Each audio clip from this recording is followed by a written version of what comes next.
गणेश उत्सवाचा उत्साह सर्वत्र पाहायला मिळत आहे। दरवर्षीप्रमाणे यंदाही विसर्जन मिरवणुकीसाठी प्रशासन सज्ज झालं असून मठा तालुक्यातील गणपती विसर्जन मिरवणूक मार्ग व विसर्जन स्थळाची पाहणी प्रशासनाच्या वतीने करण्यात आली आहे। मठा तालुक्यात गणेशोत्सव शांततेत आणि मंगलमय वातावरणात पार पडत आहे। गणेश विसर्जनाच्या पार्श्वभूमीवर विसर्जन स्थळ व मिरवणूक मार्गाची संयुक्त पाहणी प्रशासनाच्या वतीने करण्यात आली। या पाहणी दरम्यान नगरपंचायतचे नगराध्यक्ष व बाजार समिती संचालक वैजनाथ बोराडे, मुख्याधिकारी मनोज उरकिडे, तहसीलदार कल्याण काडदाते, पोलीस निरीक्षक मनोज कुमार राठोड, फौजदार संतोष माडगे, महावितरणाचे अभियंते, आरोग्य अधिकारी आणि महसूल विभागाचे अधिकारी उपस्थित होते।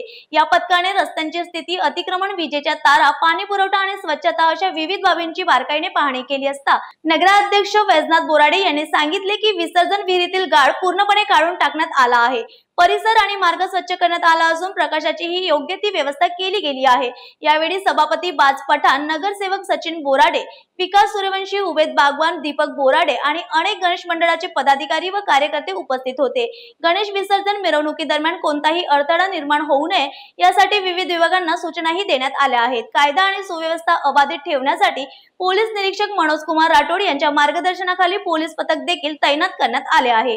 न्यूज एक्सप्रेस साठी जालन्यावरून जगदीश राठोड यांची बातमी।